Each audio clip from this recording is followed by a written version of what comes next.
Good afternoon, everyone. I'm Vince Smith, and the director of AEI's Agricultural Policy Studies program. It's a real pleasure and a privilege to welcome everyone to this AEI event to examine U.S. international trade policy and the U.S. agricultural sector in 2024 and beyond.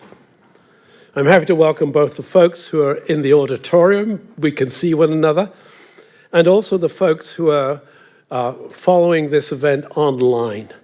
It really is a joy to be able to do these programs. AEI is committed to its mission of providing important insights and objective evidence-based information about the major issues of our time. International trade policy and trade relations in this context with respect to U.S. agriculture are one of those major sets of issues, with substantial implications for the economic well-being of every U.S. citizen, and just as importantly, the nation's national security concerns. It is far from being just the concern of different farm groups, though sometimes we might perceive it that way. Thus, the questions this distinguished panel of trade policy practitioners will address lie at the core of the international economic and foreign relations concerns that have been the focus of the work of successive generations of AEI scholars over the last 60 or 70 years. The panel will be moderated by my colleague and AEI non-resident senior fellow, Dr. Joseph Glauber, who himself served as the chief agricultural negotiator to the Doha round of World Trade Organization negotiations, as well as his service as in the role of chief economist at USDA subsequently. Before we welcome Dr. Glauber, we have one housekeeping issue to address. There will be an extended Q&A period during the last half hour of this event. If you are participating virtually, please submit any questions you may have for the panel, either by email to benjamin.goren, that is benjamin.goren at aei.org, or by X, suitably amorphous, I suppose, given who owns X, or by X to hashtag AskAEIEcon. That's AskAEIEcon. With that, let me get out of the way and welcome Dr. Glauber, who will be today's moderator of the panel. And thank you for doing this, Joe. Well, thanks very much. I think I'm just going to sit down and because in lieu of having everyone give an opening 10 minutes or so, I think we're going to move right to questions. But I think generally, my questions first, not your questions. But generally, I mean, I think, the last 7 years have been interesting ones for U.S. agriculture and for trade policy. I think we've seen a reversal, some would say a sharp reversal, in fact, over the last 7 years from the long 75 years or so that we saw of general liberalization in the world in terms of trade policy, and in fact led by, and certainly the U.S. being one of the leaders in that effort. Certainly with the Trump administration, there was the immediate pullout of TPP, the renegotiation of NAFTA, the threatened renegotiate or pullout of U.S.-Korea, all that within the first few months of the administration. We had subsequent the steel and aluminum tariffs, the 301 case against China, ultimately into a big trade war. And at the same time in the WTO, we saw a continuation, actually, of policies in the Obama administration of not appointing appellate body members, which ultimately resulted in the fact that the appellate body hasn't been able to meet for the past several years. Any hopes that that was going to be reversed in the Biden administration, I think, were pretty short-lived. You had, after 3 years after taking office, these supplemental tariffs that went into place during the Trump administration, they remain in place. Very little progress has been made towards WTO reforms. In fact, I saw a couple of articles this morning suggesting that there's not going to be much at the upcoming ministerial. And then President Biden's major trade initiative, the Indo-Pacific Economic Framework, which championed environmental and labor rights, essentially also has floundered recently. And I'll remind people that that effort had really little to do with market access, was really on mainly concentrating on these other issues. Indeed, trade policies under the current administration resemble a lot of the trade policies under the Trump administration in most ways, but demeanor. And I think that people have called this sort of the polite protectionism of the current administration. So what should we expect in 2024 and beyond? I think we got a great panel. Vince was very complimentary, but everyone who I've told have been on about this panel said, wow, how did you get all these guys? In any event, I'm pleased that Darcy Vetter is here. Darcy is head of global public policy at PepsiCo and was former chief agricultural negotiator at the Office of the U.S. Trade Representative. Ambassador Greg Dowd, president and CEO of the National Milk Producers Federation. He too was a former agricultural negotiator at the Office of the U.S. Trade Representative. And then those two are joined by two of the best trade policy analysts in the business. Sharon Bomer-Lauritsen is with Ag Trade Strategies. She was former assistant USTR for the agriculture group and spent many years at USTR and at USDA. And then Craig Thorne, who was founding member and principal of DTB Agritrade. Craig has been with them, since mid-2000s or so? And prior to that, Craig spent many years with Foreign Ag Service. He was our minister counselor in Geneva shortly after the Uruguay round was completed.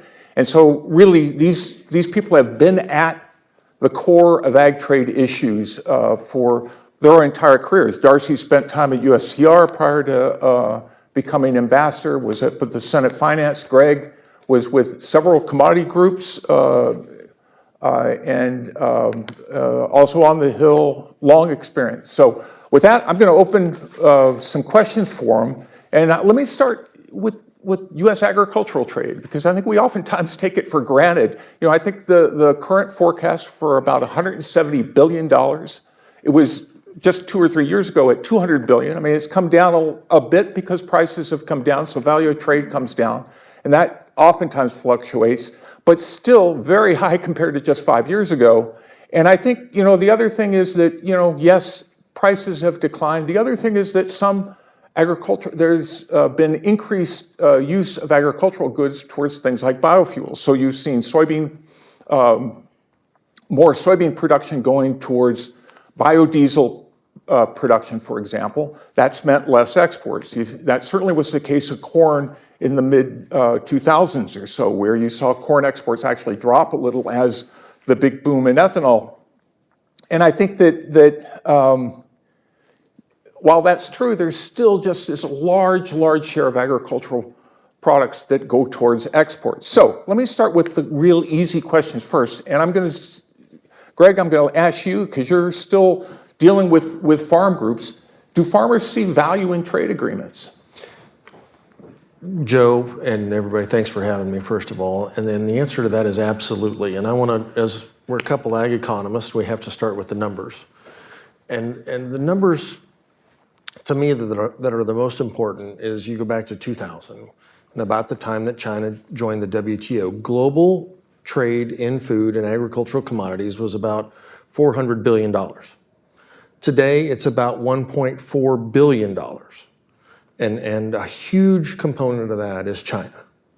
And in fact, in today's world, I'm looking at 2022 numbers here, China's total agricultural commodity imports from the world were about $230-some billion versus total U.S. ag exports that year were $196 billion. So of that 1.4 trillion traded in the world today, about 400 billion of that is the trading relationship in food and agricultural commodities between the two biggest economies on earth. This is a huge piece of the puzzle. And Sharon and I, it's hard to believe it was 5 years ago now, spent a huge amount of time on that relationship, made a lot of changes to that relationship. And I think the point I would make, Joe, just to start out is the Chinese economy is struggling. Chinese demand for food in the last year has been down. And you just don't replace that with hardly anyone else in the world. It's impossible to replace that kind of. China today is the biggest importer of beef, pork, poultry, wheat, corn, soybeans, and dairy on the planet. Yeah, and the #1 trading partner for pretty much every major agricultural supplier in the world. And as compared to 2000, at time of accession, where they were far down on a lot of people's lists, including the US, which I think they were only like our 7th largest partner. Anyone else want to add there? I think. I never disagree with any of my ahead. former bosses, and that's very true. I just would like to add, it's a monolith that, we talk about U.S. ag and how much they care about trade agreements and exports. And if you look at more than the list that Greg gave, a lot of these commodity have, 20, 30, 40% of their production, is exported, and that supports farm income. But there is a flip side, and this is, I think, will come out a little bit later in our conversation. There are growers that don't focus on exports. They do have concerns about trade agreements and imports into the U.S. So, you get a lot of voices out of the Southeast U.S. produce industry or the sugar growers, right? So you can't speak of all of U.S. agriculture because you do have these pockets of groups that I have always called as import sensitive. And that creates a slightly different dynamic when you're trying to work on an export-oriented trade policy.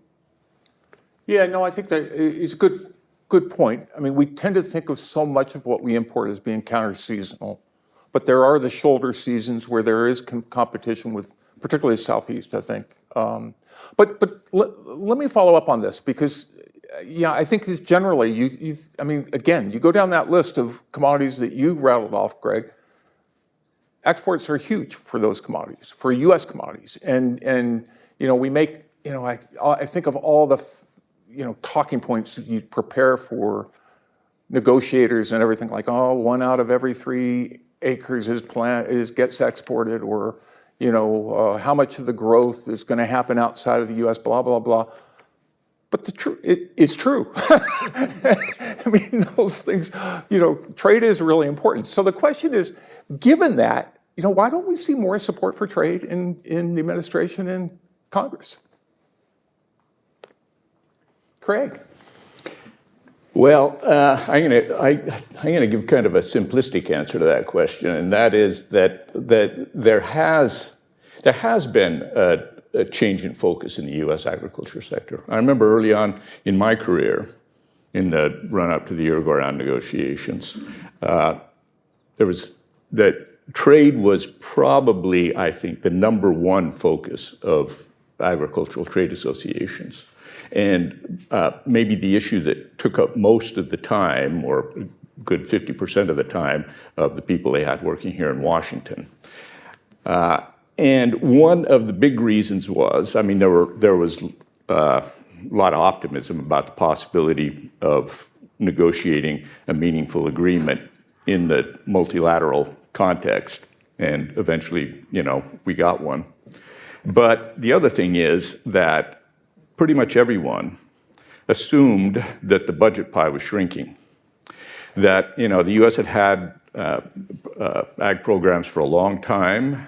They were important to some producers, there were producers that didn't participate, and that was partly because those programs for sort of the program crops came with obligations like acreage set aside some years. But the important point is that everybody assumed that we were on a sort of trajectory where the world market would become more and more important. And so there was a big focus on trade. And I think that focus really continued right up through the time when, past the Uruguay round and through the period when the U.S. was actively negotiating bilateral and regional trade agreements. A few years ago, the dynamic, and I'm being simplistic here, but I don't think it's too far from wrong to say that the dynamic had shifted a few years ago when the U.S. opened the spigot in the context of the trade war with China, paid out $25 billion to producers to compensate them for lost markets. And at the same time, the U.S. was withdrawing from the business of negotiating new trade agreements. Under those circumstances, I think it's quite natural that farmers in the countryside and also their leadership here in Washington would shift focus. If the spigot's on full blast and you're working for a commodity group here in Washington, it's your job to put a bucket under it, and get as much as you can. And if there are no trade negotiations going on, you're not going to pay a lot of attention to the possibility of making more of your money from the world market. Okay, let me come then to the third aspect, or the second aspect, follow up on this about farmer support. Darcy, you worked on the Hill. How can you build that support in Congress? Sure not. That's what I get for waiting. I get the hard question. So first of all, I would say thank you for having me. Pleasure to be on the stage with so many of my former colleagues. And I will say that the opinions I will share today are my own as a former trade negotiator, and I'm not speaking on behalf of PepsiCo, my employer, so here in my personal capacity. Going back maybe to the point that Craig made, I mean, first of all, I think trade agreements are essential. They provide certainty and consistency and an opportunity for regular dialogue and communication about how tariffs and quotas are administered before you get to a disagreement, right? They provide a framework for figuring out how to work through differences in trade and a closeness and coordination that doesn't come from the general trade relationship. And so I think in some ways, the focus on the downside of trade agreements may be that we're victims of our own success and that we negotiated a number of trade agreements. We had been effectively using cooperative mechanisms and rules provided by the WTO to deal with a number of barriers. And China joining the WTO. I mean, if you just think about, Greg started us off by just talking about the pull of that market.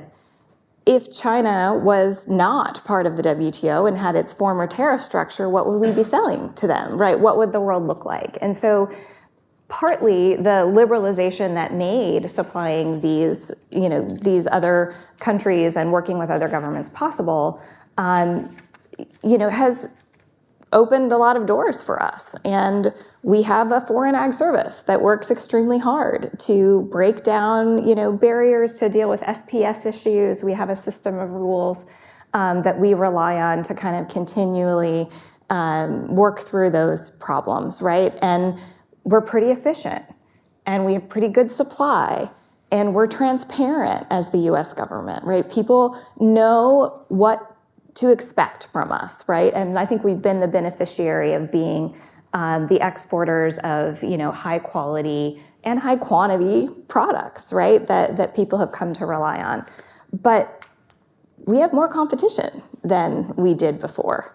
And we have competition that is out there forming new relationships and agreements. And so, I think the focus has swung back to import sensitive sometimes parts of our own sector, but certainly to other sectors of the economy that maybe haven't seen that same consistency or haven't had the same success in terms of supplying the rest of the market and have had difficulty competing, have seen a lot of import sensitivity in their own sectors, and I think attention has focused back there.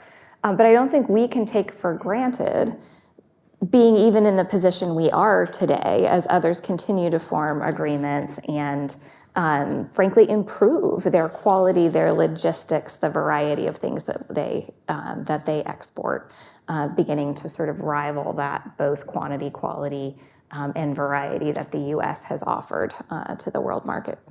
Great. Do you want to add? I think there's one other point to make here, and Darcy alluded to it. U.S. agriculture and trade has always been on the offense, and other countries have always been protectionist. Well, in order for the deal to happen, some other part of the U.S. economy has to give something.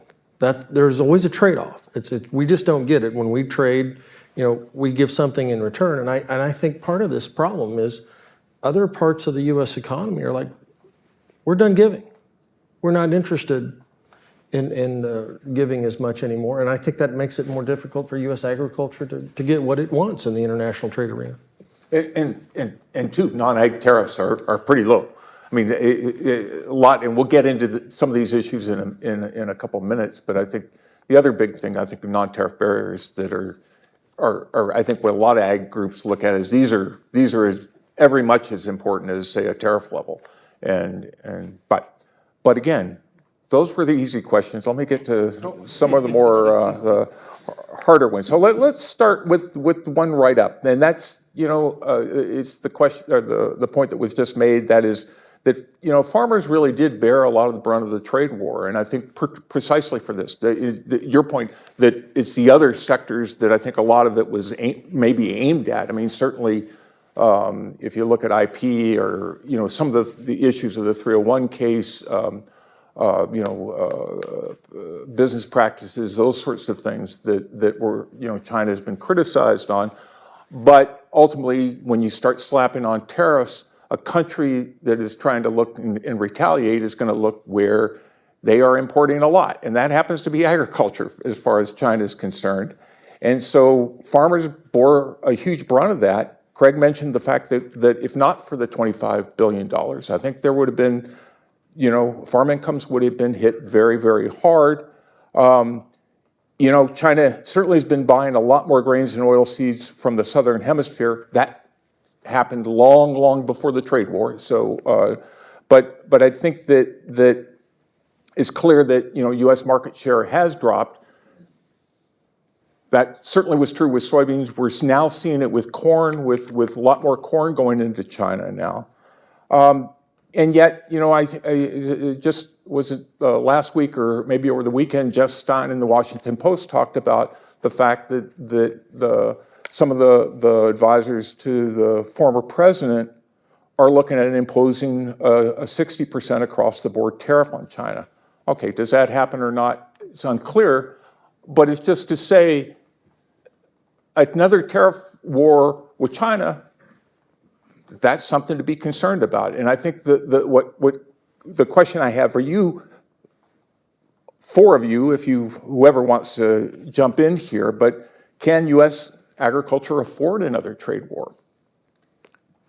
So I'm not the economist, so maybe I'll start first and then the economists can weigh in with numbers. But I just, when the Trump administration came in, they knew that farmers were going to be hurt by their policy that they were going to impose on China. They knew they were going to be paying farmers. But they also looked at the strength of the U.S. economy at the time. So they viewed, my view is, they viewed that the U.S. economy would be able to handle the policy that they wanted to implement. And I'll also say it's not just China. U.S. ag got hit by retaliatory tariffs from Europe and India and Turkey. U.S. ag was always hit. Fast forward, my question is today's report out of the Post or the Journal was, the U.S. economy is, strongest in the country and doing well. So that will determine whether or not we survive another trade war with China. I personally, and let's remember, not all commodities have come back to their 2017 levels of exports to China. Yes, the soybean guys have, and that's 50% of our trade to China is in soybeans. But again, we have a lot of West Coast produce guys who are still being hurt. So I'm not convinced that you can say as a monolithic approach that U.S. ag will be fine in another trade war and we're just going to pay them more money again. I do think there is a real risk that the kinds of things that are being talked about by the Trump campaign, and even in the House Select Committee on China report, could really be of danger to American agriculture. Craig, do you want to? Yeah, I was just thinking, as Sharon was talking, I agree with everything she said. I'm really concerned about the effects of a new trade war on the U.S. ag sector.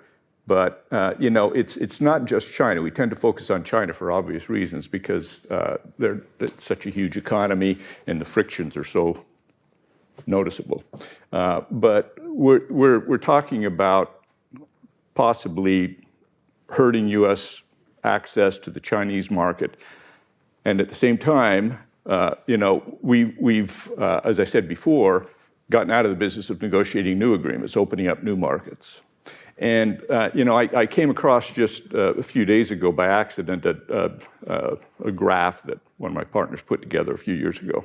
And it looked at the U.S. exports to the 20 countries with which we negotiated bilateral trade agreements, FTAs, and the rest of the world. And that netted out China, because China's so overwhelming that you wouldn't be able to see anything if you put Chinese data in.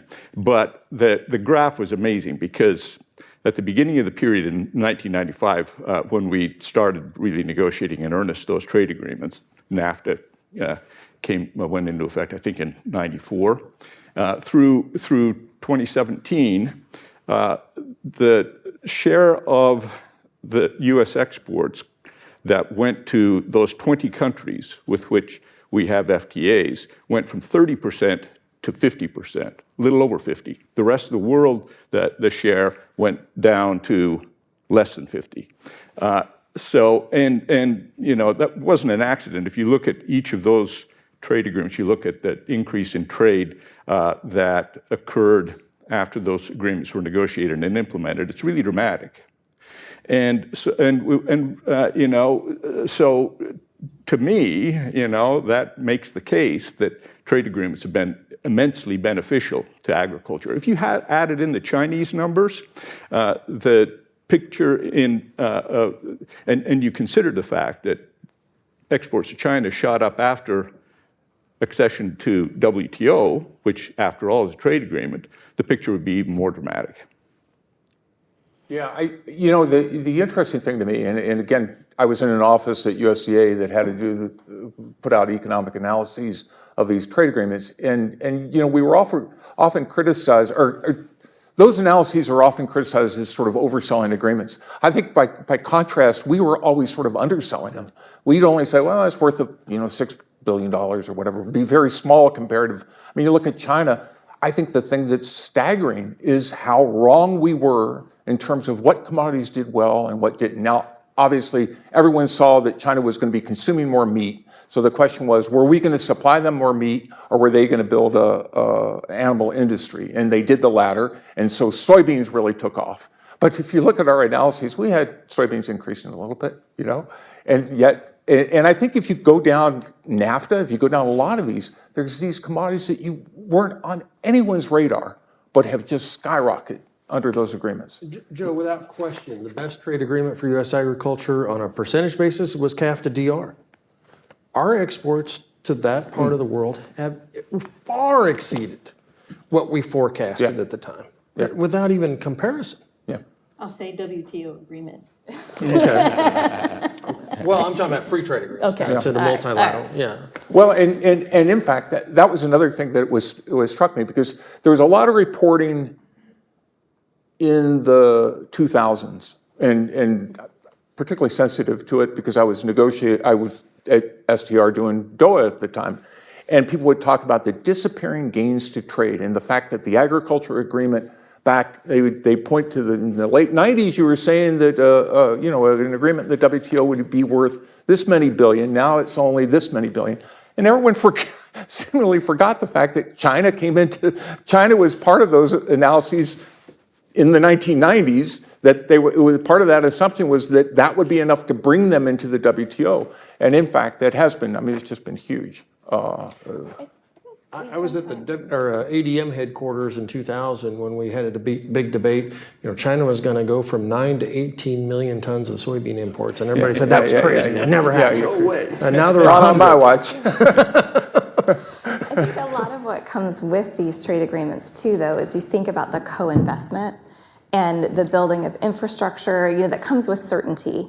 And so you see maybe this huge growth with our trade agreement partners and maybe decreases or it being flat elsewhere. But, I think about our soybean industry and what they've done to build the aquaculture industry in China. They have provided the technical assistance, the co-investment to create a market, but also a value-added proposition for agricultural producers in other countries. And because of the consistency, the certainty of that trade agreement being in place, it's worth taking that risk, right? That additional outlay, building that infrastructure. And I think it's important to think about not just the tariff phase out, but the consistency and the signal that sends.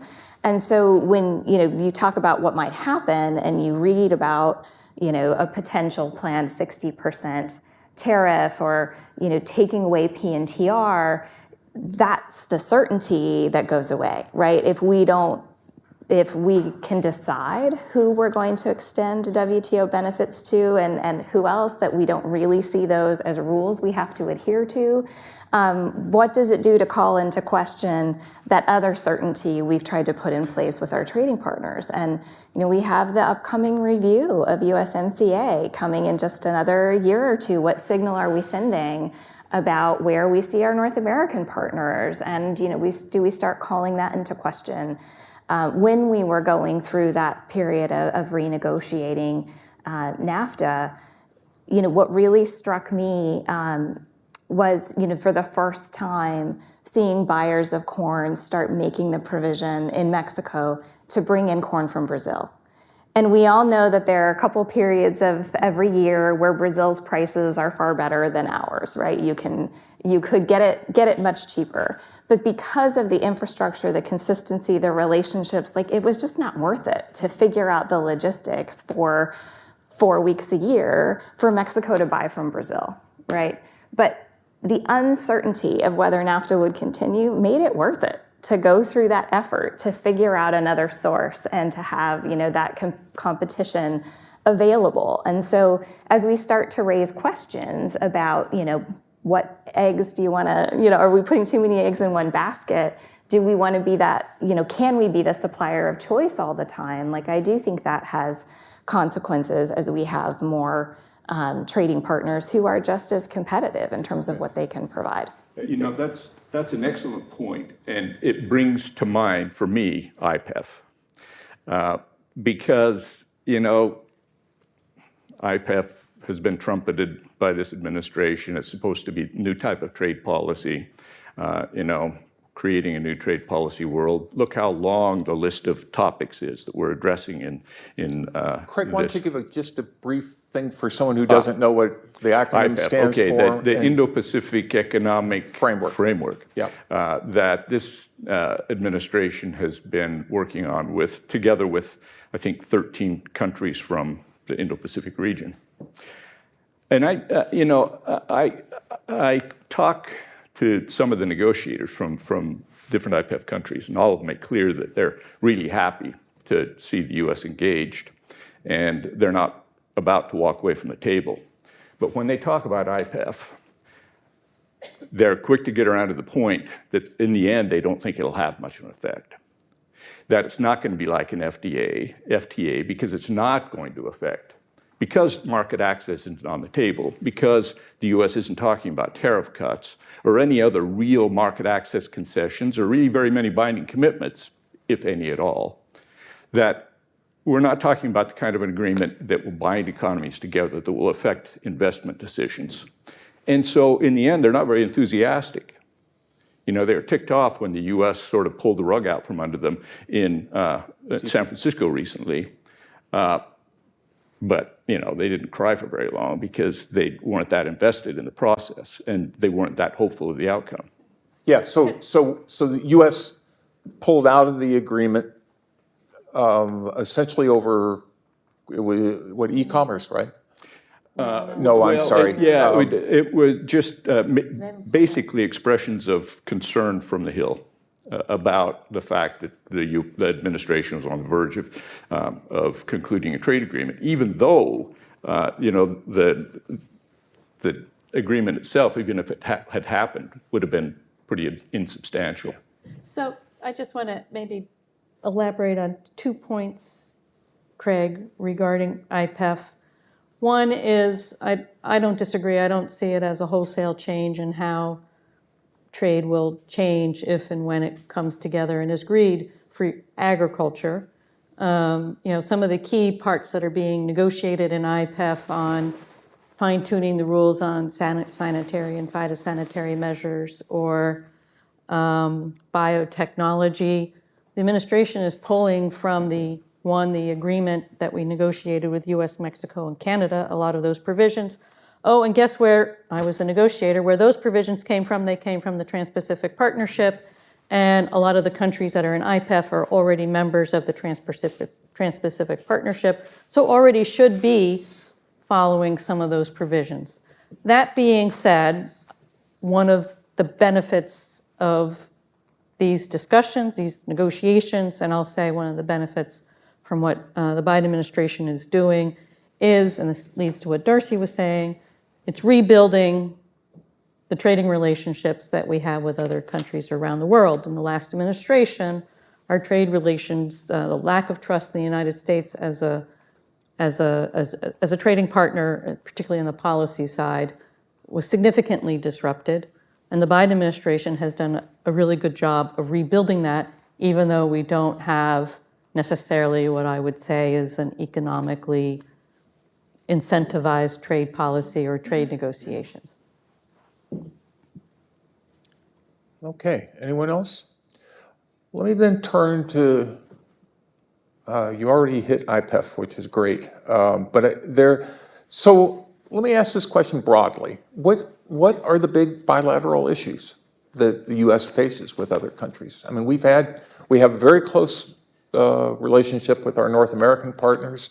They're number 2 and number 3 and very large trading partners, obviously. We have, you know, an old trading partner in the EU, which continues to be a very important market for agricultural products, even though it's declined relative to, say, China and some the North American countries. But you guys deal with farm groups all the time, and I know we have some heated disputes with Canada, heated disputes with Mexico. So give me a flavor of, give the audience a flavor of some of the disputes. Don't talk about Canada. Actually, what I was thinking of, Joe, as you were discussing this, is all of these issues emanate from Europe, and they have for a long time. And it is particularly related to the use of technology in agriculture. But I think the fundamental difference we have between the U.S. and Europe in this regulatory area is the difference between a carrot and a stick, very simply.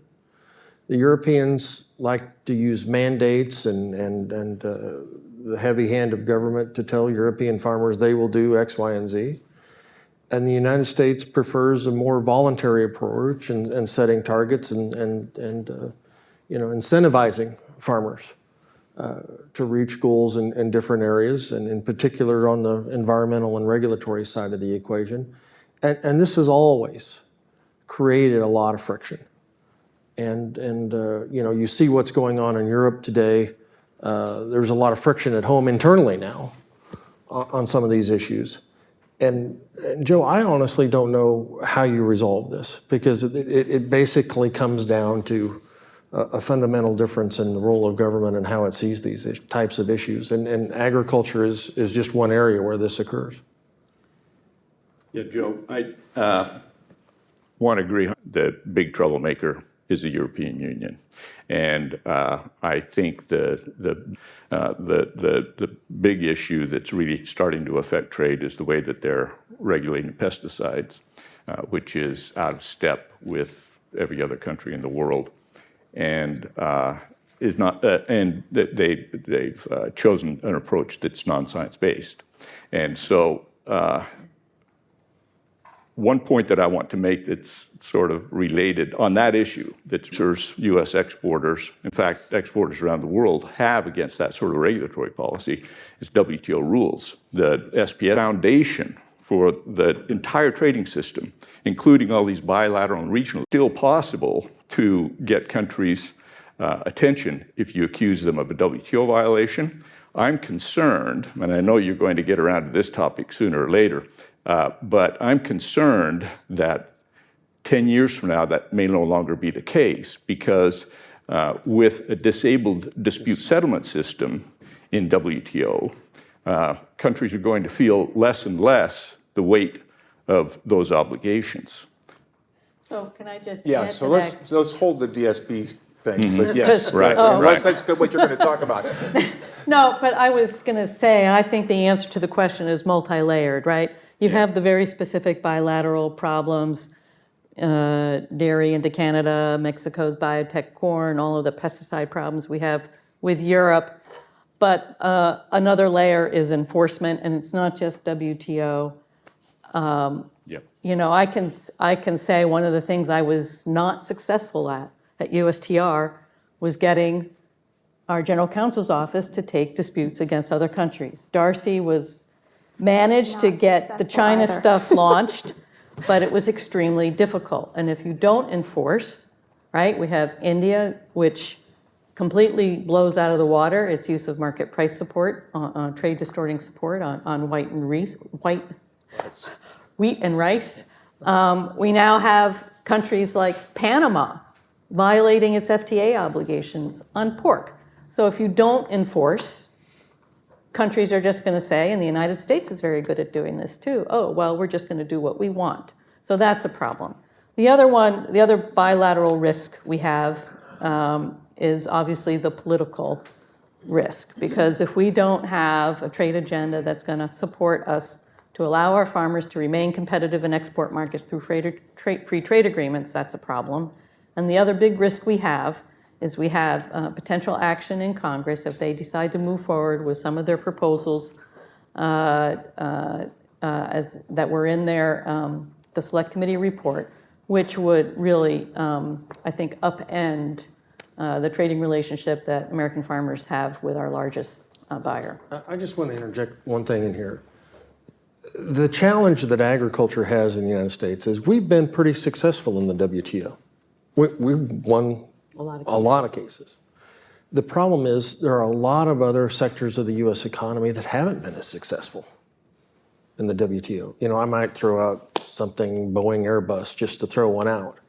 But I think that internal friction is where the problem in the Hill and other administrations is it isn't all for one for all. We do pretty well, but there are a lot of other areas that don't. Largely and we get trade remedy law. Yeah, I think we that's get where we've crossed had up here. the most problems. I mean, other than that, if you look at typically the number of, or at least the analyses that have been done about cases the U.S. has brought, and this is certainly true with agriculture because it's about the same average, but it's about 85-90% of the claims we've won. Efficient export-oriented sectors have done really well. And so just how we talk about the dispute settlement system and what it is for, I think is important here too in a time of growing geopolitical tension that is not always about economics, and that, you know, that was a place to sort of adjudicate the WTO rules, but it was also meant to keep the trade problems in the trade space and not have trade become that automatic lever or weapon you use to try and resolve other issues, right? That it was, we could continue to disagree or cooperate or work on things outside of trade while we used that common language of the rules and the procedures of the dispute settlement body to solve that away from other things. And I think all of us as, you know, former trade officials and negotiators have seen that, you know, that even with countries where we had a case pending. We were talking about how to figure out how to get each other's products in and solve a pest problem or whatever, because we set the case aside and we let the other, business come forward. And so not having that dispute settlement body up and functioning, making these one-off decisions about when the rules apply, I think you bring back trade as a lever to show your displeasure about other things as a legitimate, use. And of course, the uncertainty that brings to the rest of the economy, to the business community, is significant. And so, it is important that the DSB work well, that we have a common understanding of how it operates, but it's more than just the settlement of that case that, or the specific rules of how cases are handled that is important. It's, do we think it's important to have that separate place to, solve these particular problems so that trade doesn't just become a cudgel. I did a paper or I looked at this issue insofar as the Ag agreement was concerned for all countries just a couple of years ago. And again, very high percentage of those taking cases won. But the surprising thing was what high percentage of disputes were resolved ever before it got to a panel stage, which is really, and you talk about the SPS committee, you talk about the Ag committee, all these fora that allow countries to come in and voice concerns that holds that trading system together. And if you asked, what did I think were the biggest, or what did we think were the biggest bilateral disputes or bilateral issues? When I think about what are the biggest issues, bilateral or otherwise, facing agriculture, it is hands down climate. And it is, it is volatility, it's, adaptation, it's mitigation. Can we participate in ecosystem services markets? And the other side of the WTO that I think is so important is the trade facilitation piece. Clear international standards backed up and recognized by the WTO. And I think about, now working for a company that is, growing, buying, moving products all around the globe, and the capacity of governments to figure out how they're going to support adaptation and mitigation and, fighting pest and disease and approving new income, like having the common platform of those WTO rules and expertise and knowledge sharing. Like, we should be all in on thinking about how we use the WTO to help foster those kinds of dialogues. And I just don't see it happening, right? We're focused on the DSB.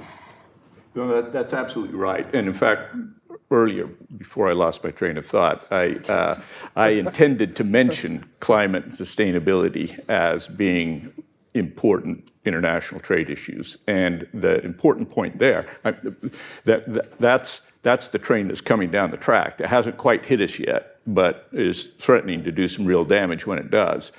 You've got the Europeans, again, putting in place a lot of regulations that could be tremendously trade disruptive and trying to set the international standard as far as sustainability and climate change measures go. And that's something that we should be discussing in Geneva or in some other form, someplace, but we're not. It's not with respect to agriculture, not in any important way. But the challenge with that is, coming back to my comment about the European mandatory way of dealing with this, is it comes into competitiveness. And the U.S. is very concerned about being competitive in that environment. But we also have to stop and think about, under the way the Europeans want to do it, who is damaged the most under this mandatory system? It's the high-cost producer. It's the poorest farmers on earth.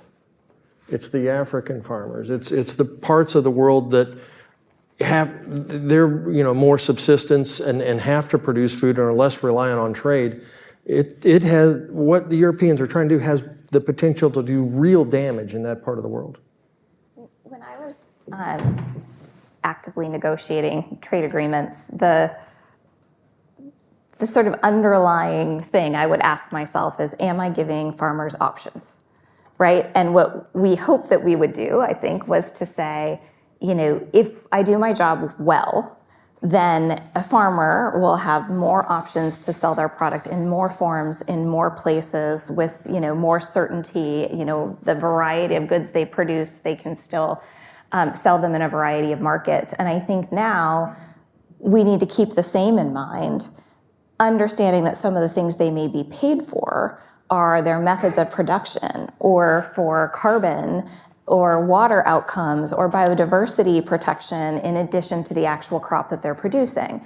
And we may pick different ways of measuring or deciding what is good, but the interoperability of those systems is really paramount. So if you are meeting a certain set of standards based on the technical assistance and things that you have available, can you only sell your products to those who are, recognizing that system, or will governments together, jointly recognize and say, overall, what you're measuring, what you've implemented, makes a difference, and the WTO should be helpful in creating that mutual recognition and interoperability. And that's true with public and private standards. Absolutely. I mean, that's Absolutely. the thing, is that, people talk about these spaghetti bowls of various systems of standards that, again, your point, the poor country, if you're sitting there in Kenya trying to decide whom to sell to, you are looking at differing sets of standards, and that's a huge cost.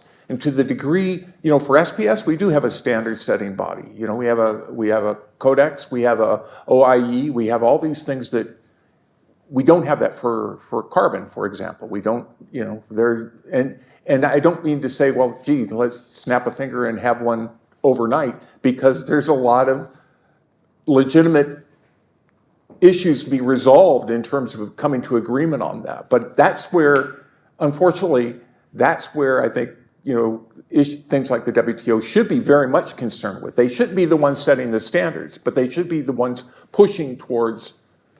Well, and I couldn't agree more. I mean, we've been in this situation before, at the beginning of the Uruguay round, when, countries had all these ambitions for liberalizing agricultural trade, disciplining subsidies, getting rid of non-tariff barriers, reducing tariffs and all of that.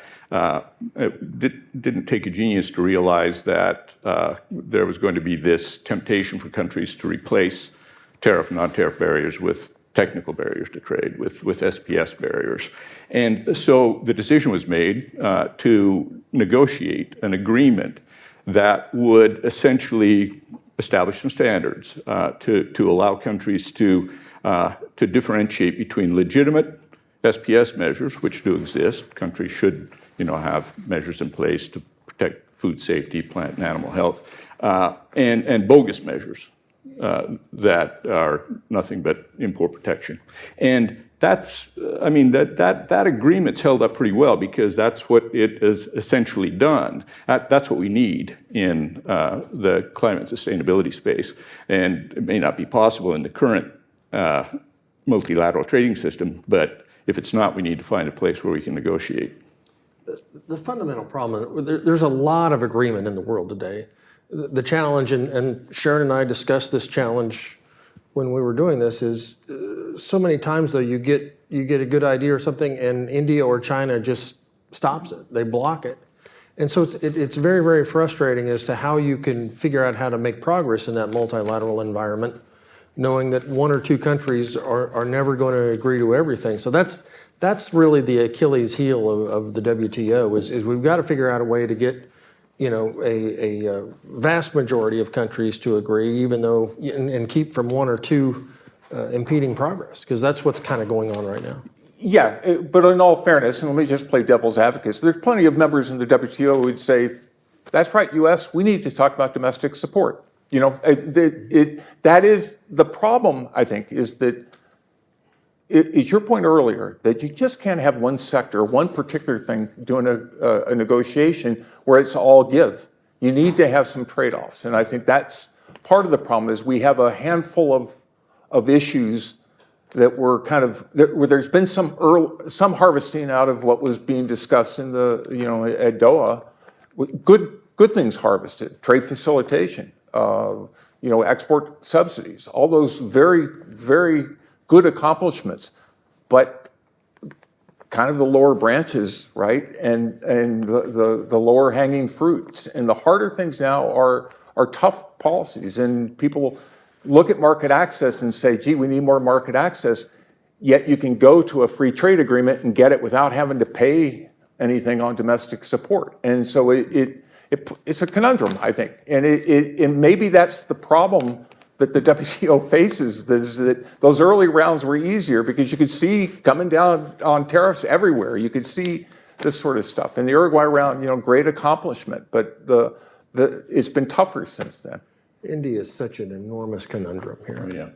Because they are the biggest abuser of the domestic support side of the equation, and they have by far the highest tariffs in the world. And they just refuse to budge. Well, the interesting thing, though, Sharon, you just brought it up, is the fact that, in the midst of all this stuff on trade war, the trade war, we were winning 2 cases that we had taken against China. I mean, we used the system to our advantage. I just wish we could have seen a little more of that on particularly the non-ag side. If let's make those cases. Let's lobby with other countries. Don't dismiss the system, but rather put together the cases. Because, frankly, China has a pretty good record of complying with WTO cases. I mean, you may argue that, okay, they got some issues on domestic support. We'd like to go back on terms of implementation. But for the most part, they've complied. Yes. Yeah, I'd like right now at this point to tell the last chapter of that story about the cases against China. We got to the end of the process. We won at the panel stage, got a good ruling, and we were looking at potential retaliation for about $4 billion, and figured that was big enough figure to get China's attention. But before we really got around to using that leverage, we'd already retaliated against $350 billion worth of Chinese exports, so it didn't seem like a great tool at that point. Let me pivot real quickly, and I certainly don't want this to be devolving into real inside baseball. We do have a ministerial coming up, and just as that I always say, I'll say that, and people will say, "What's that? What's a ministerial anyway?" But WTO is meeting, in Abu Dhabi, at the end of the month? End of February. And there are some issues on the table there. Again, I don't think anyone is expecting big things, certainly, but what are some of the issues? Well, I'll start with that. Beyond agriculture, 2 small countries will plan on joining the WTO. So there may be some value there. There's work being done on capping or reducing subsidies for fish as a part 2 to what was agreed to at the last ministerial in 2022.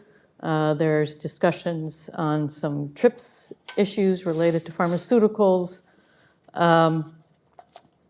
I will say, so sort of the 2 big elephants in the room as far as I'm concerned. One is whether sufficient progress will be made on resuscitating and fixing the dispute settlement body. As was noted earlier, the United States stopped supporting appointments to the appellate body several years ago, so the appellate body no longer works. The United States had a lot of good reasons for being frustrated and not supporting what the appellate body was doing, and they took a somewhat extreme measure to say, well, we don't want any appellate body unless it can be fixed. And they didn't negotiate those fixes up until, I'll say, last year. And so in what's called an informal process, so it's not a formal negotiation, an informal process, the WTO members are making progress on trying to make improvements to the dispute settlement system. And they reportedly have agreement on a lot of issues except for 2 big ones. And those are the 2 big ones the United States cares about. One is who gets to determine what is essential or national security. The United States says the WTO member country makes that decision. And we have some recent panel decisions where a panel has said that decisions the United States made related to steel and aluminum were not national security. So we still have a big difference there.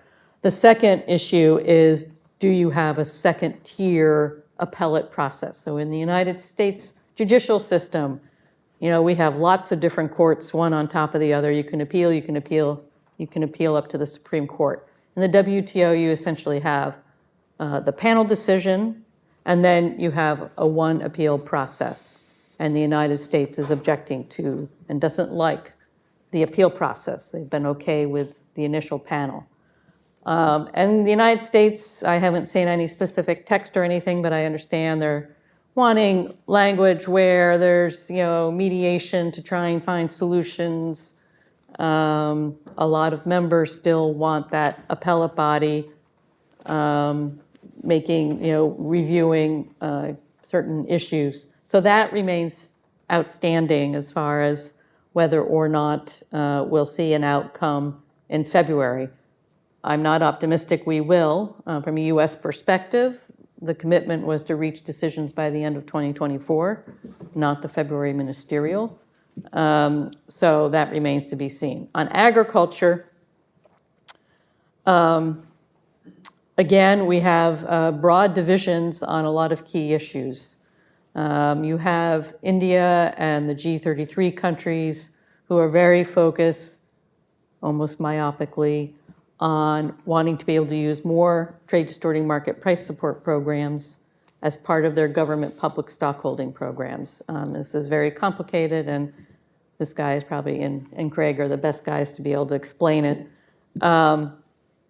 And other countries, primarily what we call the Cairns Group, which is led by Australia, New Zealand, Canada, Brazil, and the United States is not a member of the Cairns, but they are opposed to more trade distorting support.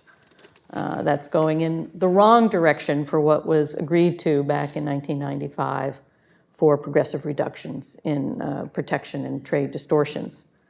So that's sort of the one big issue that's the elephant in the room. But the other is recently Brazil has come out and said, well, Brazil, we don't support anything happening at the ministerial unless we get firm commitments and steps to move forward with comprehensive trade negotiations, comprehensive, including domestic support and PSH, but also tariffs, special safeguards, and a range of other issues. So we now have two very extreme positions as to whether anything or not will come out of the ministerial, and the United States is somewhere in the middle.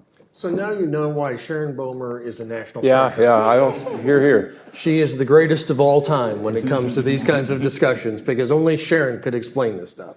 But I think, I mean, not to date all of us on this, sitting on this stage, but, we're in the middle of a farm bill. And how many articles have you seen in discussions about what we're going to do with domestic support as to whether or not they comply at all? right. Or will raise our reference prices or, take us beyond what might be our commitments. I mean, it's not even on the radar.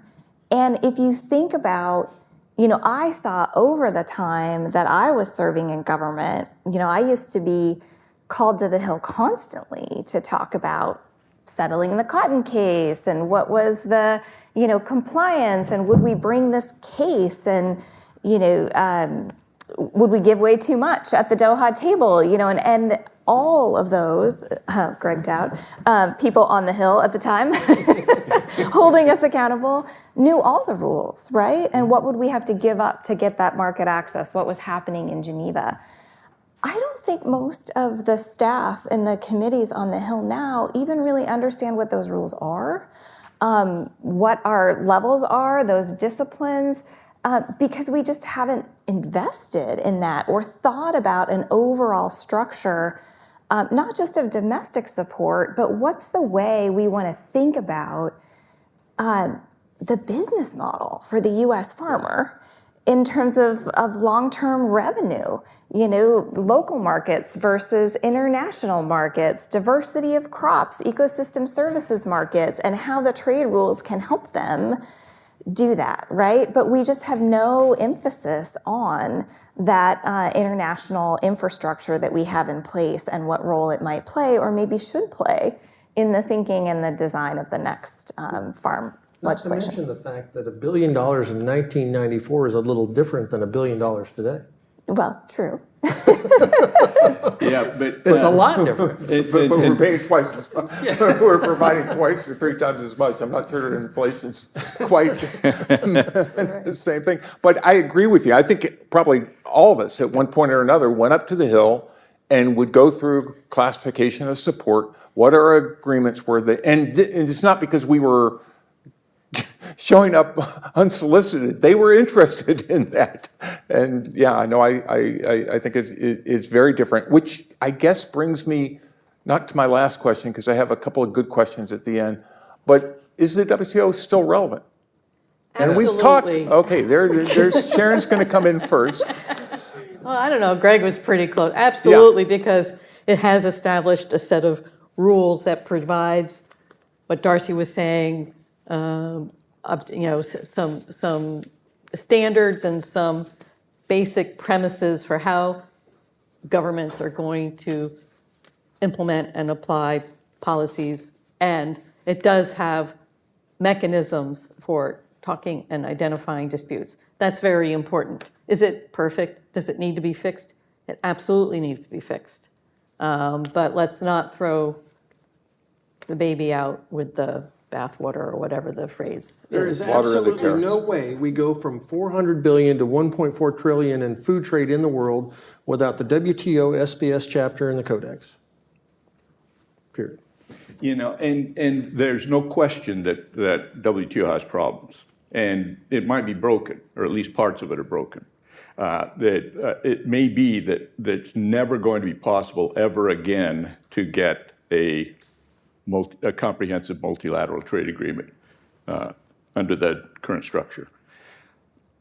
But even if we conclude that WTO isn't serving purpose for which it was created, at least as a negotiating forum, it's not functioning. Even if we decided we wanted to replace it with something else, it would be absolutely essential to keep it in place until we have that something else, because the rules are extremely important, at least as important as the negotiating forum that is supposed to provide, probably more important. So, if countries come up with a strategy for fixing the problems with negotiations, they should keep in mind that they need to keep the rules in place for as long as they're necessary. Okay, we're all in agreement, unless I hear otherwise. Okay, so I'm going to, before I turn it to you guys for questions, I have a couple. And yes, they're going to deal with the election. We have an election, for those of you who aren't paying attention, at the end of the year. And I think, so let me start with the current administration. What would, we think back on the Obama administration, and certainly, Darcy, you were in it. I'm not looking for necessarily for comment for you, but I think you could say the first term of the Obama administration, was pretty quiet. There wasn't really a lot of work. It was very insular. I thought, my impression was at the time, and I had come off my job as chief ag negotiator, and everything in Doha or in Geneva certainly was shut down and very little activity. But at the same time, I think Korea-U.S. Free trade agreement that was passed, right? Administration helped pass that in the first year or two, and then second term, you did see a lot. You saw the initiation, this re-engagement which ended up in TPP, which unfortunately wasn't able to get through even during the Obama administration, then of course died within a couple of days of Trump getting. But what should we expect with Biden? Do you think with the second term, do you think they would turn more towards, now that you don't have a re-election campaign to think about again, you're in your legacy term. If he were to win, would we see a more traditional trade policy? Any thoughts? All right, I'll start. Good. Because I'm the least political here, maybe. I would say I don't expect a change. And I was like you, Joe, 2-3 years ago saying, okay, it's going to be quiet for 4 years, but we're going to see a change. I think if Biden wins in November, he'll keep the same trade policy because he has strong support from the labor unions and certain constituencies. And it's those constituencies that are undergird the current Biden administration trade policy. And so if they're going to win with the support of the labor unions, for example, why would they change their policies? Because they're going to want to win in another 2 years or another 4 years. So I don't see a change if Biden wins. Craig, anything to add? Well, 6 months ago or a year ago, I would have said that I'm quite a bit more optimistic than Sharon. Now I will say that I'm just slightly more optimistic. I still hold out some hope. I had a little bit of contact with the campaign during the Biden campaign in 2020 with the people who were working on trade when they wanted to talk about agriculture. And I was impressed and I was encouraged and I had high hopes. And it may just have been the 2 or 3 people I was talking to, but none of what I was hoping for has happened, obviously. But I still think that there are people in the administration, especially in the White House, who understand the value of free trade and trade agreements. And I think that there are people in the foreign policy establishment who understand that the trade policy that they've implemented is not supporting their foreign policy, is not helping them attain their foreign policy objectives.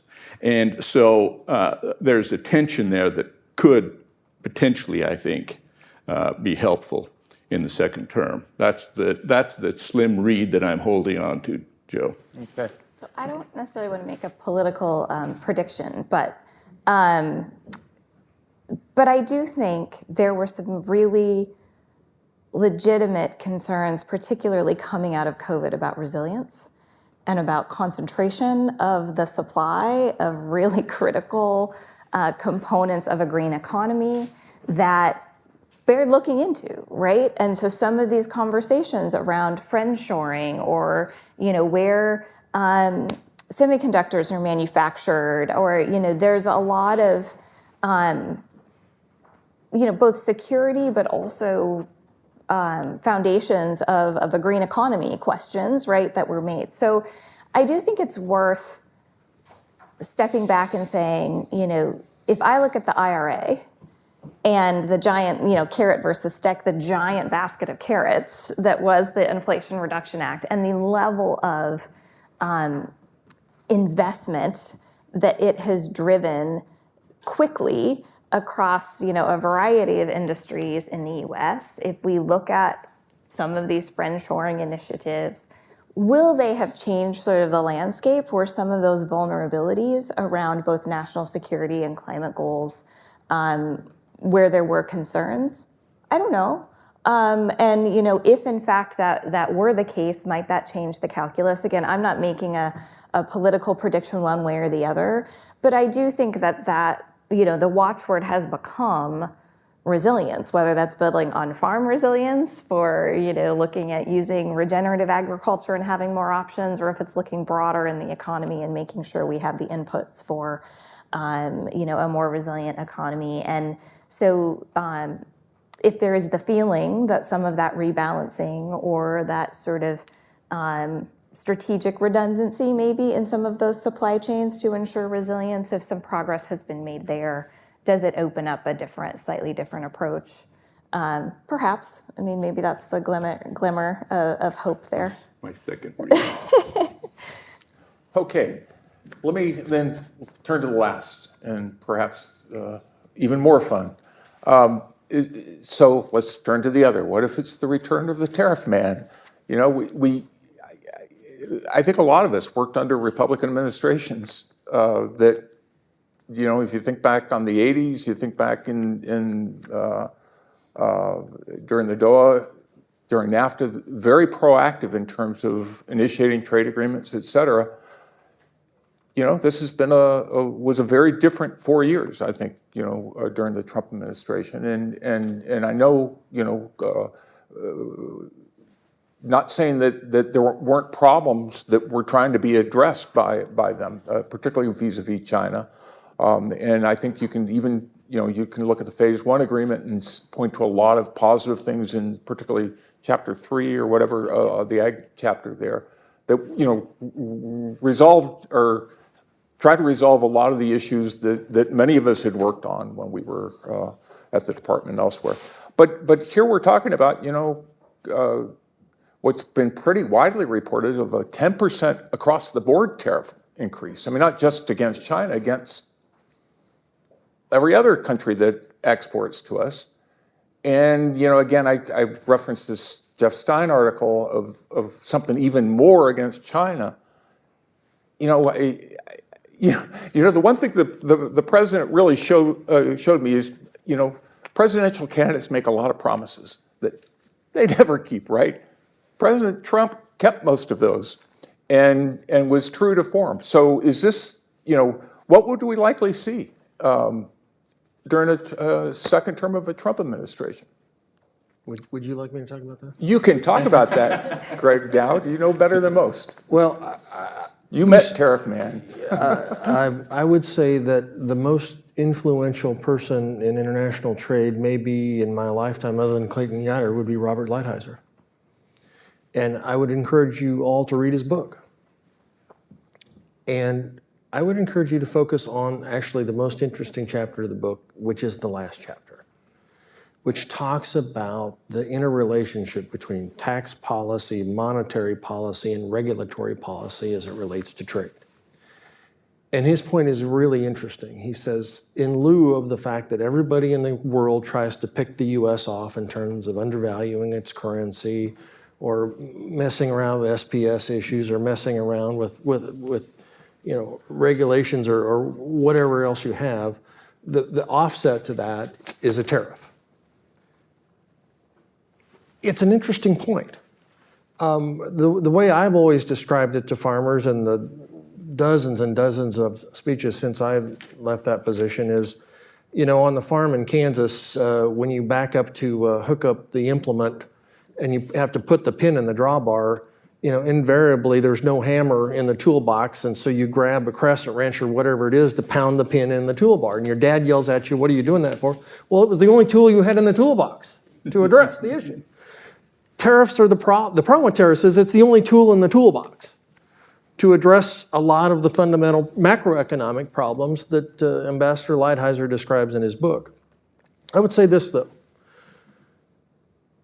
You have to have a president to fix any of these issues that has an just tremendous emphasis on the importance of it in his administration. USMCA was an enormous priority. And from my perspective, I don't think anybody appreciates the hundreds of meetings that Ambassador C.J. Mahoney alone had on Capitol Hill, and how many times we renegotiated this thing to get USMCA across the goal line in an effort. And one of the very first conversations I had on Good Friday with the ag group, Sharon, you remember what I told them? I said that USMCA will be redone, and this was talking to my boss, by the biggest majority of any free trade agreement ever passed. I was mocked and laughed out of the room. But in fact, that did happen. It did happen. At the end of the day. And so, you know, part of the verbiage and everything, you know, it's used to create leverage, Joe. You know, but at the end of the day, you have to have somebody that wants to go to bat for this country and make changes. And President Trump did that. But Don't you at think, some Greg? cost to those Yes. companies and farmers and businesses, totally disrupted Yeah. people's lives.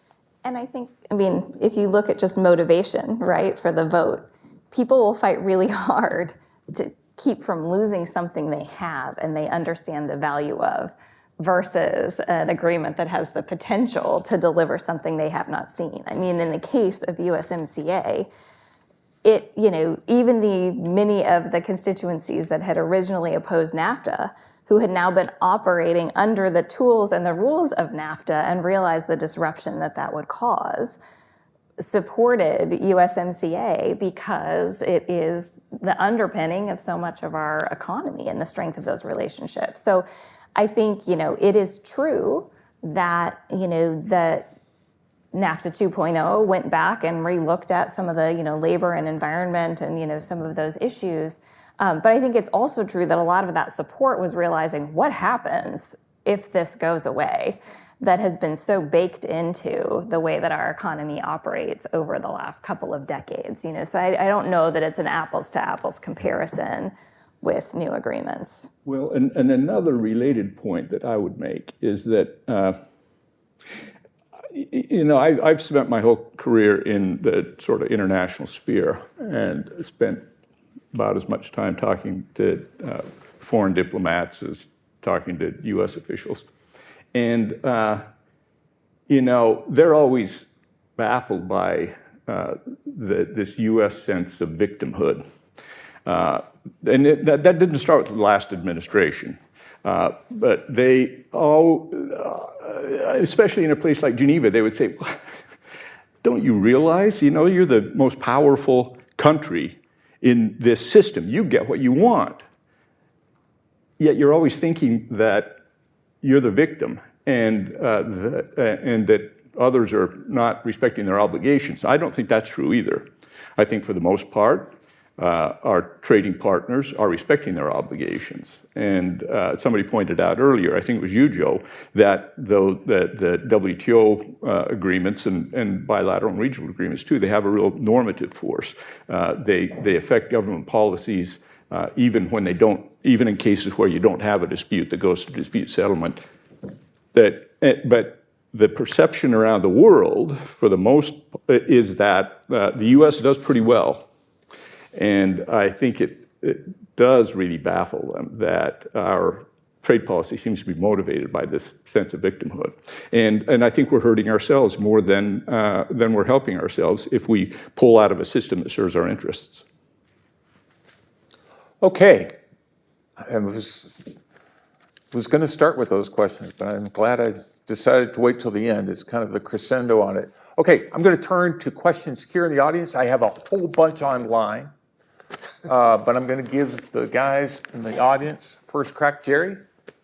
Yeah. And please identify yourself. And are we using a microphone? Oh. We are indeed. Jerry Hagstrom from the Hagstrom Report on National Journal. There's always been an image of the world of trade as being very elite and very white. I get every press release from Catherine Tai, the most extraordinary difference between her administration and any other over the years I've been covering agriculture is the number of press releases that are put out about her appearances or views on civil rights. Every group, Black, Hispanic, especially Asian Pacific. Do you follow this at all? Do you think it has any impact on the image of trade? And my second question is, what about the partnerships for climate smart agriculture at USDA? Do they have any impact in the world of trade and exports? First question, someone want to jump in? Darcy, looks like you're going to... I do not disagree with you that the language of trade, the sort of small club of people who speak it, has made it, I think, this sort of air of mystery of people who are controlling things that are really important and not being inclusive. And I think certainly when it comes to trade facilitation and making sure that we have a strong, diversity of negotiators around that table, that is important, right? Because we are all impacted by trade, and I think that when I look back at my time negotiating trade, I'm not sure we did a good enough job of connecting the dots to the ways that trade impacted people's lives on an everyday basis. Like, I think we, we're speaking our own language in our own little club and subsumed with those negotiations, and we could have done a better job of that. So I do think, attaching trade to and showing that, in fact, we're looking at a trade agenda that wants to serve everyone is important. When it comes to the climate smart agriculture piece, again, to my comments earlier, I think, that effort looking at creating, financial, technical, cultural support to help farmers look at how they can adopt practices that are both economically beneficial and climate smart. A key part of that, of course, is looking at MRV, at the measurement and verification that those gains are actually being made, which of course becomes that underpinning to be able to trade in those credits or have those benefits be recognized, and whether that means that our farmers then have access to value-added markets where they might get a premium. I frankly think that consumers, shareholders expect that those measures are being taken. I'm not sure a premium is there. But again, to preserve options for US farmers who have figured out how to incorporate that into their business model and have it recognized by others in markets around the world that want to also make sure they have those practices in their value chain. I think paying attention to how those programs can help connect the dots is important for trade. Okay, we're going to move on to the next, but Greg, why don't you want to jump in on this? The government, Jerry, government plays a critical role, and to Darcy's, she said it exactly right. And how do we standardize this practice means this much? We have to have a standardized way of measuring this, and that's where government plays a role. Great, in the back there. Yes, sir. My name is Roger Cochetti. I'm an editorial contributor on technology policy for the Hill newspaper, and I'm one of a handful of people in this room who do not follow agricultural trade flows and trade policy. So it would be helpful for those of us who don't. How did you get here? It's important, even if you don't follow it. But anyway, for those of us who don't, there's been a little bit of discussion about major trading partners of ours, China and the European Union. But I think it would be very helpful if anyone on the panel could help us see the world as China sees it and help us see the world as the EU sees it. Who are the major trading partners? What is it we really want to export? What is it we really want to import? And if the United States, won't sell us soybeans, then we'll go to Argentina and get. I mean, each of these players has a chessboard that they're looking at, and they have interests that they're trying to protect or advance. Could you help us understand these giant trading partners, how they see us and the rest of the world, because we're not the only player out there. So thank you. Yeah, no, it's a great question, and I'll take the prerogative of beginning a little bit. What's interesting to me is that China, is the world's largest importer of agricultural products and has been that for the last 4 or 5 years, surpassing the EU, which had been the largest. The interesting thing is China is also like the 3rd or 4th largest agricultural exporter, which I think people don't realize nearly as much. They export mainly regionally, so other Asian, Southeast Asia in particular, a whole variety of products like processed fruits and vegetables and things like, a very different mix of things. But I think, you look around, you can talk about 6 or 7 major exporters of wheat. We know all about what's happened in the Black Sea, the war there, how that's disrupted trade flows. I mentioned an interesting thing, the war in Ukraine and the subsequent issues with in the Red Sea has disrupted flow of corn where? To China.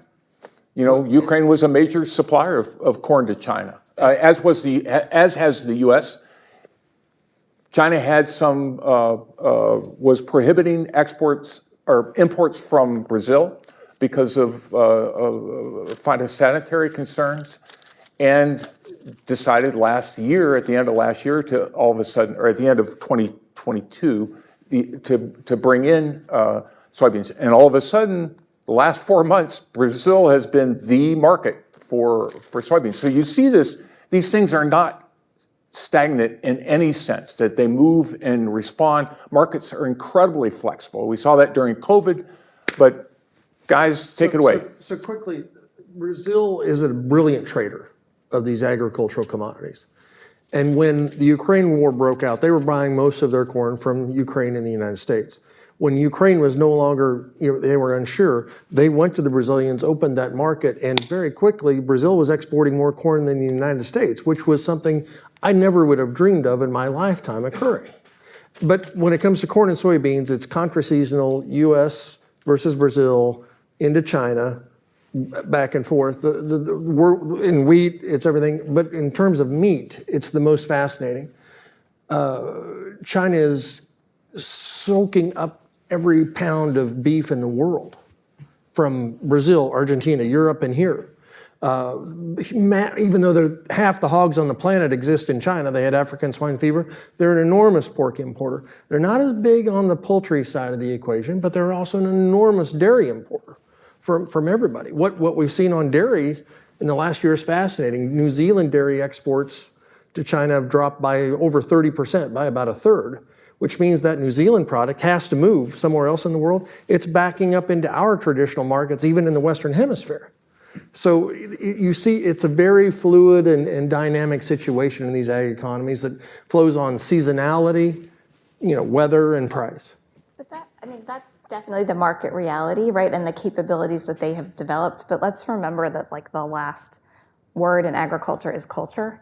And I think that countries' histories often help determine their starting points in these negotiations. And the U.S. has been a surplus producer and an exporter for a long time.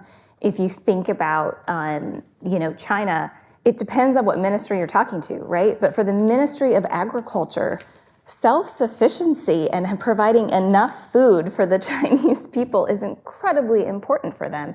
Obviously, if you just look at how much they're importing, right, they rely on imports to do some of that. But there are some crops that are much more sensitive for them than others. The proportion that they're willing to import versus supporting production at home.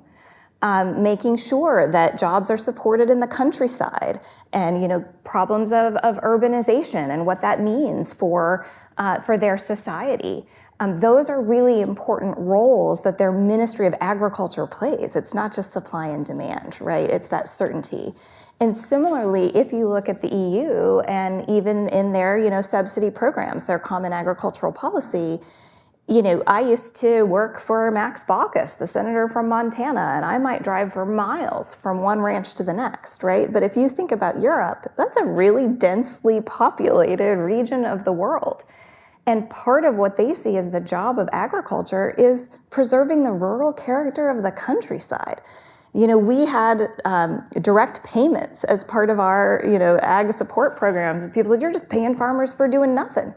In Europe, paying them to preserve the countryside, the rural character, the natural, that's important to the culture of Europe. And so, I think some of that starting point for what is agriculture there for, preserving smaller farms, the rural character, that culture is seen as part of the role of agriculture, not just measured in bushels or kilograms. And so, it is, your starting point is very different in some of these countries depending on their history. Okay, I'm going to go over to let's in the back there. Yes, sir. Brad Gerke, the U.S. International Trade Commission, and like Darcy, I have to say that these are my views and not the views of the commissioners or the commission. I read this morning an article that the Canadian Minister of Agriculture was in Washington, D.C. last week to talk to Secretary Vilsack. And the article I read mentioned specifically that the Canadian minister brought up the issue of supply chain issues being affected by Proposition 12 and the U.S. And product of the U.S. labeling issues. And the article didn't address what Secretary Vilsack may have talked about, and I can only imagine. And you can imagine also that dairy TRQs may have come up, administration may have come up in that discussion. My question is, should the United States government be linking these issues in negotiations and saying, well, we'll only make progress on Prop 12 if you make progress on our dairy TRQ issues? And maybe not so much a yes and no answer, or should or shouldn't we, but what are the pros and cons if the United States government did choose to do that? Yeah, good question. All right. Yeah, go ahead. Go ahead, Sherry. If issues get to the office of the U.S. Trade Representative, chances are they're always going to be linked in some way. Anytime I would sit down with a foreign partner, I had my list of 2, 5, 10, 20 issues. They had their list. And there's always a lot of give and take. If you're in the industry, so you don't necessarily want, your issues going to USTR's desk, because then they become politicized and they become linked, especially if it truly is a science or a technical issue. Maybe you keep it at USDA for them to sort out. So frequently issues are already linked. That's just a fact. Yeah, it's surprising to me, I guess, because having worked at both places like you did and like Darcy did, that, you think of USDA as being the captured, the criticism is they're the captured agency, but also oftentimes they were the technical one, right? And you'd really be talking about the technical issue. You wouldn't get caught up in all the political trade-offs that, a White House office ultimately has to deal with. Yeah, I'll just say my story was in the early 90s when I was at USDA, early mid-90s, one of the issues I was responsible for supervising was U.S. import quality requirements on potatoes coming into the U.S. And We're all laughing. I'm looking at my Canadian friends over here. And, and there were a lot of other agricultural products coming in to the United States from Canada. We had a lot of farmers who were upset. In, August of 1998, we had governors in the northern tier states that decided they didn't want those Canadian ag trucks coming into the United States. And they stopped those trucks. Well, because I knew something about potatoes, I got pulled over to USTR to actually start working on some of these issues, right? So that technical expertise led me to USTR to actually focus on all of the policy stuff. So it happens constantly. And Great. how many years later we finally did a potato deal with Canada, which was my first negotiation. I got to tell you, I was in PEI just last year, and there's still issues. Yes, there are still. I think David can talk about that. David, you had your hand up, in fact. Sure. Dave Salmonson with American Farm Bureau. Climate and borders. So we had the recent COP28. I know there was a big ag, had a whole day there in ag and trade. And we're seeing with some countries around the world, notably our friends in the EU, are, they've done farm to fork. They're looking at carbon standards for imports. How will we deal with that in ag trade? Is that something we're going to have to negotiate in the future? Is it a potential barrier? Is it a potential opportunity for people to produce for that market? How do you see that playing out? Yeah, great question. I was just on a program this morning that the WTO ran on COP28, and this was exactly one of the questions that they asked about was carbon border adjustment mechanisms, and then climate smart agricultural practices. Are they compliant under Green Box, for example? Please. Yeah, I don't think we're ever anywhere close to knowing the answer to that question. I think that the Europeans got out of the blocks quicker than anybody else with farm to fork. I'm not a big fan of farm to fork. I don't think that a lot of the objectives that they set for themselves were arbitrary. They were not science-based. They certainly weren't based on any sort of an impact analysis. They're suffering right now from not having done that sort of analysis before they started down that regulatory road. They're seeing lots of pushback from their farm sector and from some member states who think what they're proposing is excessive. But, to be fair, there's no model. They were having to, it was broken field running. That I don't think there have been discussions in places like COP28, and I think that there have been discussions at the national level, certainly a lot of work done on sustainability and climate change here in the US, a lot of good work, and Darcy mentioned that the administration has tried to direct investment in that area through subsidies, and I think that that's a wise policy. But internationally, we don't know what the rules are, and we don't have that sort of set of guidelines or rules in WTO or anywhere else that help us to distinguish between a bogus trade barrier and a legitimate climate change related measure. But think about it. Go ahead, Darcy. Think about it this way: U.S. beef, pork, poultry, dairy industries are enormously efficient. Arguably the best in the world at what we do. So at the end of the day, these kind of initiatives like I said earlier, end up hurting the least efficient producers in the world, which are in poor countries. That's who's going to bear the brunt of this kind of initiative at the end of the day. So couple of things. One is obviously you have the CBAM, right, the Carbon Border Adjustment Mechanism, and fertilizers on the list of those imports that would have to pay for that, and probably rightly so if you're looking at highly emitting industries, right, and with a high carbon footprint. So it will certainly affect agriculture in that way. But Europe is moving forward with comments and structuring on an agriculture emissions trading scheme. So ag ETS is on the agenda.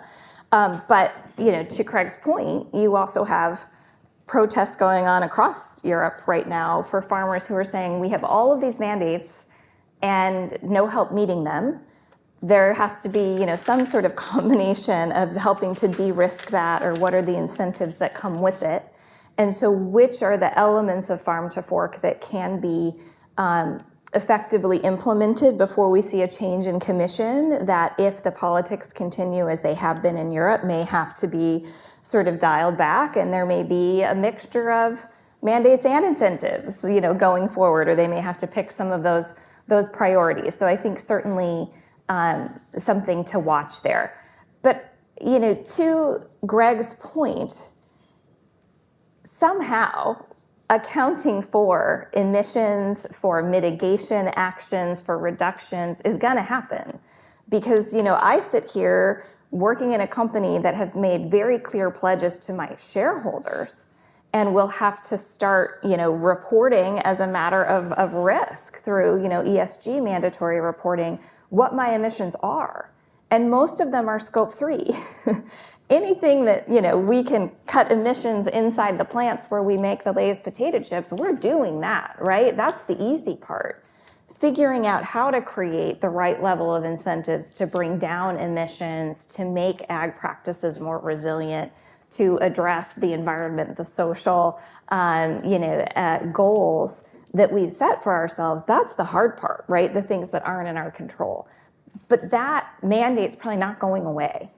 Right? We're going to need to be able to demonstrate that, both as a matter of good governance, but also of compliance with the different rules and mandates out there. So figuring out, again, going back to my previous comments, how do you create the majority of options for getting to those results that take account of local conditions and ability and the different scale of the farmers who are participating? That's a huge challenge. And it's going to take... And, we don't really have an option.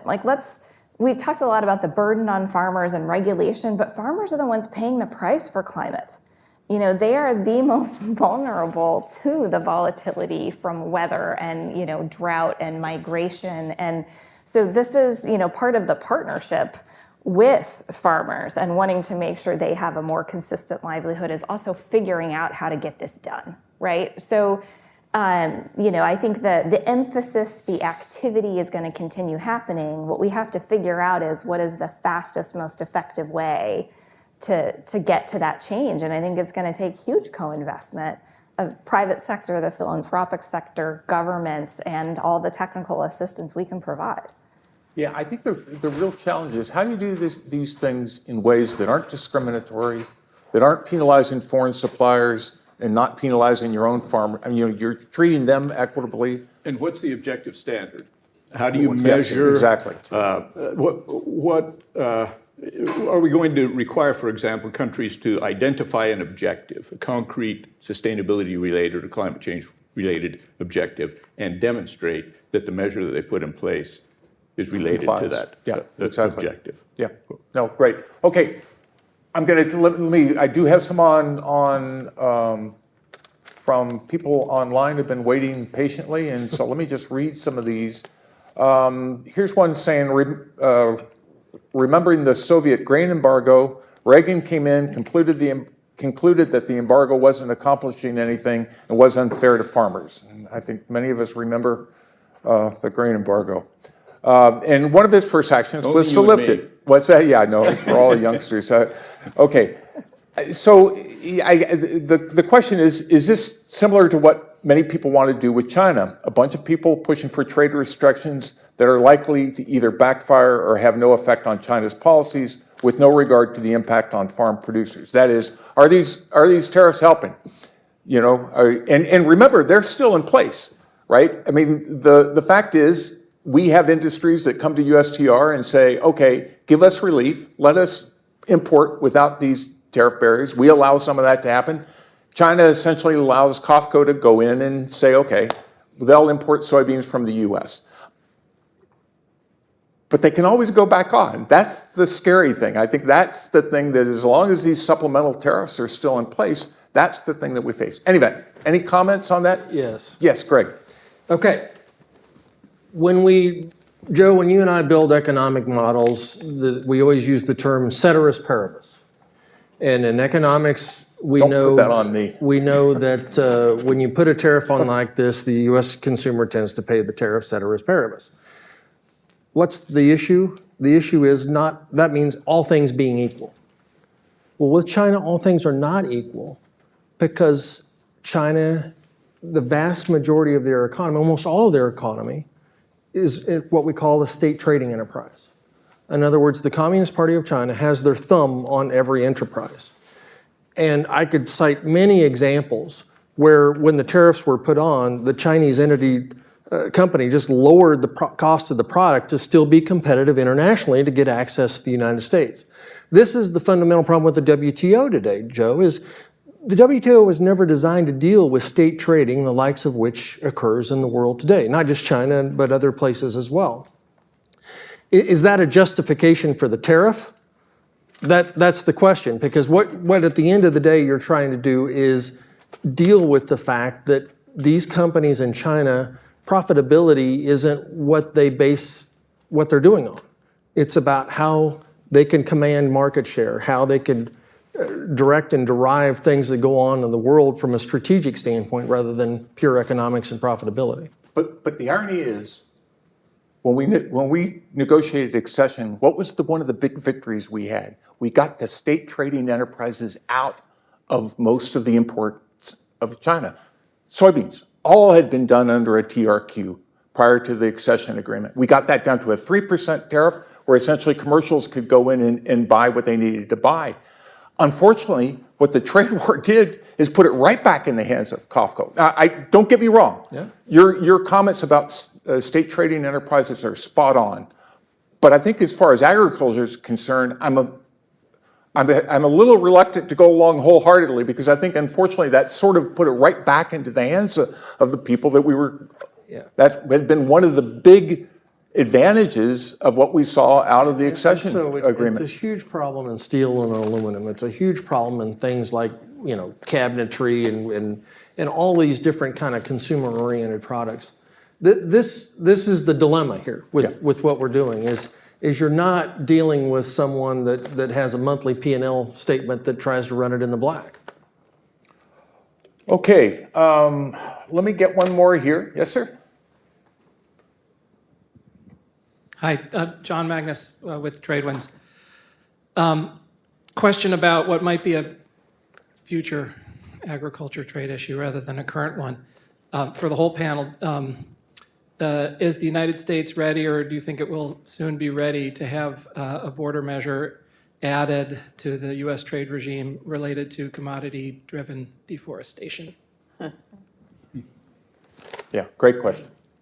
And in fact, there's already proposals to have a border measures without a carbon tax.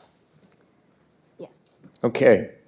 Darcy, you look like you're... Well, in my former life, maybe at the Nature Conservancy was dealing with this a little bit more, but I don't know if the politics are there or not, right? But I think from a trade perspective, looking at, for example, the EU's new rules on deforestation, and, first of all, conversion of forest land, the Cerrado in Brazil, of ecologically important ecosystems for agriculture is a huge problem, right? And we should all be concerned about it. I think that, the EU said at the border, we're just not going to take any product associated with that deforestation or conversion.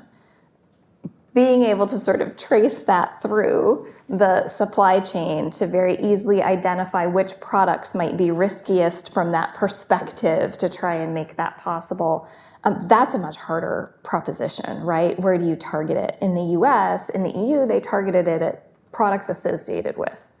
In the US, for authority reasons and our legal structure, it would have to be with illegal deforestation. Well, that automatically gets you to a very small percentage of the problem when you have questions of land tenure and, you know, all of these things that make legal or illegal even murkier for solving the problem itself. And so, you know, my concern with the eventual implementation of some of those rules, not that I don't think, you know, finding the right lever to try and put a spotlight and to solve the problem, I think is really important, is whether you start to see the products that can be fully certified heading at a premium to markets who care, and the products that can't heading to markets that don't, but not necessarily stemming the problem.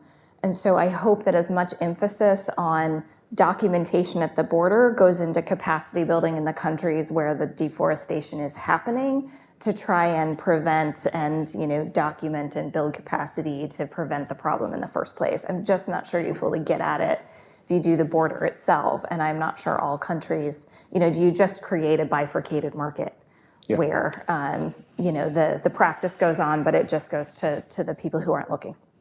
That's right. Vince, do you have a question? Well, I think this is the introducer inappropriately intervening, and I apologize for this.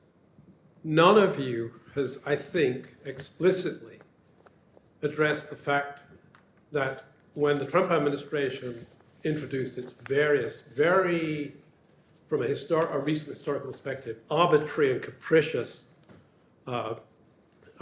restraints on trade with other countries, the other countries simply responded by targeting them very intellectually and very politically smart countervailing movements. There's a semi-presumption in the MAGA world that America can be the dominant, in fact, bully in the world in the context of trade. Is that really a realistic view of the world? And what do you really believe is likely to happen in terms of actual trade policies in response to a Trump administration that imposed initially a 10% across-the-board tariff on all imports? Dr. Smith, the tariffs were not arbitrary and capricious. I can assure you of that. Well, the academic community takes a different view. That's all I'm going to say. You know, my response would be, I mean, I think I've already given it. I believe the U.S. has nothing to gain from trying to bully the rest of the world. That's what I meant when I said earlier that, you know, the U.S. often plays the victim, but we get tremendous benefits out of the system. You know, on China, we've talked a lot about China. At the beginning of this administration, a lot of our closest allies and trading partners were really optimistic because they thought under the Biden administration, they'd finally get to work closely with the U.S. on solving the China problem. What they had in mind was getting together and working out a multilateral approach, a way of putting pressure on China to accept rules changes and implement those rules changes. I don't know if it would have been possible, but made a lot more sense than what we've been doing. What we've been doing hasn't worked and is unlikely to work. And so I think we needed a new approach, and we haven't got one. I think we really don't, under this administration, have a China trade policy. Yeah, and what scares me most about another trade war is I'm just not sure that Congress is going to be willing to shell out $25 billion on top of all the other government programs, payments that have been going to agriculture year in and year out. But okay, we are almost done here. Any pressing questions from anyone? Then I'm going to wrap up. First of all, let me just say, thank all of you This was, I came into it thinking like, boy, I hope I'm not scrounging around after an hour of nothing to say, and or just getting into old war stories, which if there were any old war stories, they were primarily my own, so I apologize. But this was great and really good, and thanks to everyone. If we could have a round of applause for our audience, our speakers. Any announcements from you, Vince? No.